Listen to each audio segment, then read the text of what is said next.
मैं जी नहीं सकता, मैं जी नहीं सकता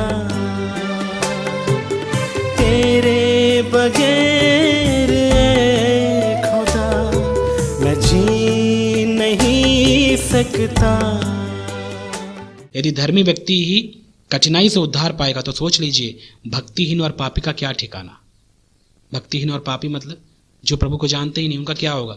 उनका तो कोई उम्मीद ही नहीं है। इसीलिए मैं आपसे भी कहता हूं, जो कोई यीशु मसीह को नहीं जानता वो भक्तिहीन है। जो कोई यीशु मसीह पर विश्वास नहीं करता वो पापी है। उसका कोई ठिकाना नहीं है। उसका एक ही जगह ठिकाना है, वो है नर्क। उसको स्वर्ग में ठिकाना नहीं मिलेगा। इसीलिए तो हमें सुसमाचार सुनाने की जरूरत है मेरे प्यारे भाई और बहन। हमको क्यों सुनाना है सुसमाचार? इसीलिए क्योंकि हमको पता है उनका कोई ठिकाना नहीं है। यदि हम सुसमाचार नहीं सुनाएंगे उनको, वे कैसे उद्धार प्राप्त करेंगे? और कई लोग सुसमाचार पता है जो नहीं सुनाने वाले हैं, वे ये सोचते हैं चलो प्रभु उनको भी बचा लेगा। शायद नहीं बचा पाएगा, क्योंकि और कोई रास्ता है ही नहीं। बिना यीशु मसीह के कोई उद्धार है ही नहीं। यदि यीशु मसीह पर विश्वास करके एक व्यक्ति ने उद्धार नहीं पाया तो बताइए और कहां पाएगा वो उद्धार? और कहीं उद्धार है ही नहीं।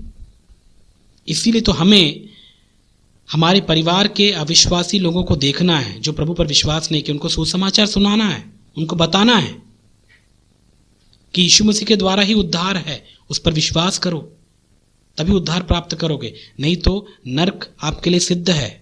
कोई नहीं बचा सकता वहां से आपको, क्योंकि जिंदगी भर आपने पाप किया और पाप और पापी को स्वर्ग नाम की कोई जगह नहीं मिलने वाली। परमेश्वर का राज्य उनको हासिल नहीं होगा। वे अपने आप की तैयारी नर्क ले कर रहे हैं। इसलिए प्लीज आप सुसमाचार सुनाइए। यदि आपके रिश्तेदार हैं, यदि आपके दोस्त हैं, उनको बताइए कि ऐसी जिंदगी से आप क्या करो, तौबा करो, प्रभु के पास आओ, मन फिराओ, प्रभु से क्षमा प्राप्त करो, इससे पहले कि तुम मर जाओ और मरने के बाद तुमको मौका ना मिले। इसी समय आपको क्या करना है? प्रभु पर विश्वास करना है ताकि तुम्हारा उद्धार हो, क्योंकि और कोई रास्ता ही नहीं है जिसके द्वारा उद्धार संभव है। राइट? परमेश्वर इसका भी न्याय करेगा हमारे लिए। क्यों? जो प्रभु का सुसमाचार नहीं सुनाते हैं, सच्चाई से उनको दूसरे को नहीं बताते हैं, पाप के प्रति उनको जागरूक नहीं करते हैं, सोच के देखिए क्या परमेश्वर उनका न्याय नहीं करेगा? उनका भी करेगा। इसलिए ऐसे न्याय में हम ना पड़े। और ये बात चेतावनी के रूप में पतरस उनको समझा रहा है कि न्याय तो हमारे से ही शुरू होगा। परमेश्वर पहले हमारा न्याय करेगा कि हम जो मसीह लोग हैं यीशु मसीह की आत्मा में, यीशु मसीह की आज्ञा अनुसार कितना चले हैं और कितना नहीं चले हैं। और कई लोग तो चलते ही नहीं हैं, लेकिन रेगुलर चर्च में भी जाएंगे, प्रार्थना भी करेंगे, बाइबल भी पढ़ेंगे, साथ ही साथ वो अपने सारे गंदे कामों को भी करते रहेंगे। और कहीं ना कहीं उनके अंदर गलत फहमी बसी हुई होती है, हम तो क्रिश्चियन हैं, हम तो अच्छे लोग हैं। अरे काहे के अच्छे हैं? कौन कहता है कि आप अच्छे हैं? परमेश्वर को धोखा देना इतना आसान है। एक व्यक्ति गलत पे गलत, पाप पे पाप करता रहेगा और अपने आप को एकदम पवित्र सोचेगा, ये धोखा है। शैतान धोखा दे रहा है। इसलिए बाइबल कहता है ना, शैतान लोगों के आंखों में पट्टी बांध के रखा हुआ है ताकि वो अपने गंदे कामों को देखे ही ना। कई लोग अपने पापों को पता क्यों नहीं देख पाते? सोच के देखिए, कई लोग को आप सुसमाचार सुनाते हैं, कई लोग को हम प्रभु के बारे में बताते हैं, लेकिन वो कभी भी अपने अंदर के पाप को नहीं देख पाते, कभी भी अपनी गलती को मानते नहीं है। पता है क्यों? क्योंकि उनके आंखों में पट्टी लगा हुआ है, संसार का पट्टी शैतान ने बांध कर रखा, ये कह के तुम देखो ही मत भाई पाप अपने, तुम बहुत अच्छे हो। एक व्यक्ति जब अपने अंदर के पापों को देखेगा ही नहीं, अपने दिल में झांकेगा ही नहीं और ये जानेगा ही नहीं कि वो कितना बड़ा पापी है, तो बताइए कैसे उसको यीशु मसीह से उद्धार पाने की इच्छा जागृत होगी? नहीं होगी। इसीलिए तो एक मसीहों का सबसे बड़ा कर्तव्य पहला यही है कि वो लोगों के पापों को जागरूक कराए, उनको बताए, झांको तुम अपने दिल में, देखो तुम्हारे अंदर कितना बड़ा पाप है, कितने पाप है तुम्हारे अंदर। और पाप के साथ में हम और पाप को दिखा नहीं पाते हम लोग मसीह लोग। इसलिए तो कई लोग विश्वास नहीं करते यीशु मसीह पर। उनकी आंखों में पट्टी बंधी हुई है। इस पट्टी को खोलना है हमें, उनको देखने के लिए मजबूर करना है कि तुम भाई किस एंगल से अपने आप को अच्छा समझते हो, जबकि तुम गंद में जी रहे हो, कैसे तुमको अच्छा लगता है। और यही तो फर्क है।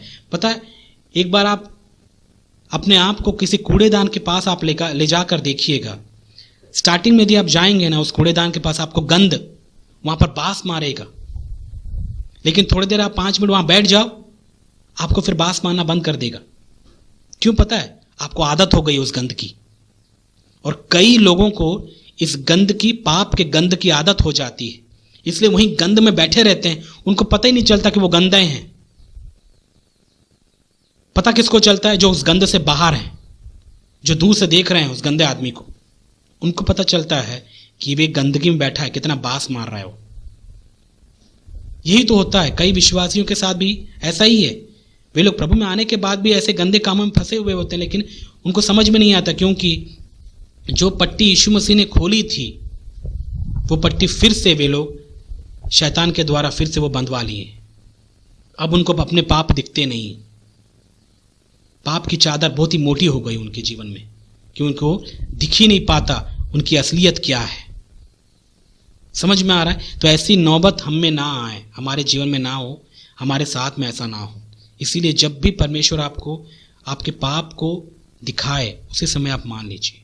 और यदि आपको पाप दिख रहा है तो आप खुश रहना, प्रभु की दया है, प्रभु की ज्योति अभी तक आपके ऊपर चमक रही है, इसलिए आपके अंदर की गंदगी आपको दिख रहा है।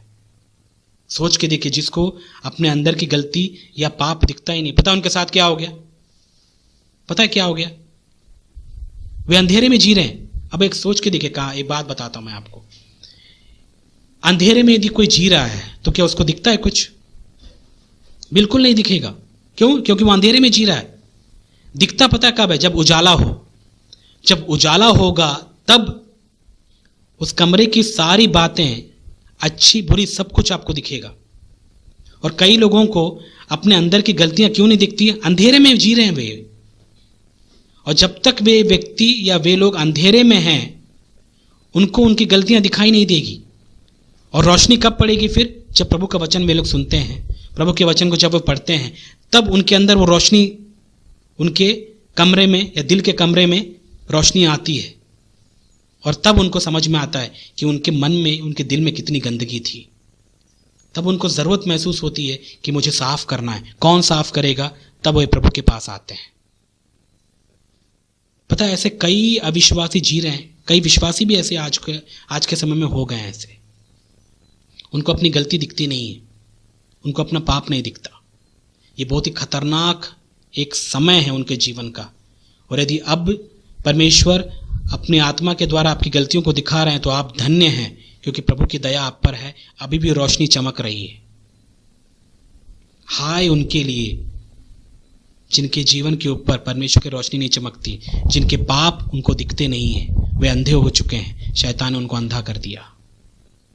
और इस बात को लेकर मैं हमेशा खुश होता हूं कि कई बार परमेश्वर मुझे मेरे उस स्वार्थी या उस गंद दिखाते हैं जो मुझे पता है कि वो पाप है, वो गलत है। इससे मुझे बहुत खुशी होती है। मुझे इस बात का एहसास होता है कि प्रभु की दया अब तक मुझ में है, तभी मुझे अपनी गलती का एहसास हो रहा है। कई लोग को अपनी गलती का एहसास नहीं होता। प्रभु ने कब का छोड़ दिया उनको। इसलिए हमेशा खुश रहिए जब प्रभु का आत्मा आपको आपकी गलतियों को दिखाए, उसकी दया हुई आप पर। इसलिए परमेश्वर आपको ये सारी बातें दिखा रहे हैं ताकि आपको कृपा दे, आपको हिम्मत दे, अनुग्रह दे, उसमें से निकलने की सामर्थ प्रदान करे। राइट? क्यों? जब हम वचन को सुनते हैं, हमारे कई बार हमारे अंदर की बातें बाहर दिख जाती हैं। प्रभु की दया है आप पर, इसीलिए तो ऐसा हो रहा है। राइट? तो इस बात को याद रखिएगा। जैसे हमने पढ़ा 18 पद में, धर्मी व्यक्ति ही कठिनाई से उद्धार पाएगा तो भक्तिहीन और पापी का क्या ठिकाना। इसका मतलब परमेश्वर हमारा न्याय पहले करेंगे और उस भयंकर न्याय में हम कहीं दोषी ना ठहरें। याद रखिएगा, यदि पाप में लगातार हम जीवन बिताएंगे तो कोई शक नहीं है कि हम दोषी ठहराए जाएंगे।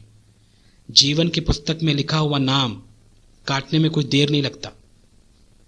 और जो अंत तक प्रभु के प्रति विश्वास योग्य नहीं है, प्रभु के प्रति वफादार नहीं है, उसके जीवन की पुस्तक से नाम कट जाएगा। और ऐसा हमारे साथ होने नहीं देना। राइट? तो इसलिए याद रखिएगा, प्रभु ने जब आपका नाम जीवन की पुस्तक में लिखा है, उसको काटने के लिए मजबूर हमको नहीं करना है। ये पता कैसा है, एक स्कूल में एडमिशन लेने वाली जैसी बात है। स्कूल में एडमिशन होने के साथ ही या होने मात्र से आप स्कूल में फर्स्ट नहीं आएंगे और आपको जो इस स्कूल की सारी फैसिलिटी मिलेगी ज़रूर, लेकिन पता आपको हर एक टेस्ट पूरा करना है। स्कूल में यदि आपको बने रहना है, स्कूल की शिक्षा यदि आपको प्राप्त करनी है, वहाँ की सुविधाएं यदि आपको प्राप्त करना है, तो अपने नाम को स्कूल से कटने से बचाना है। और वो कैसे कटेगा?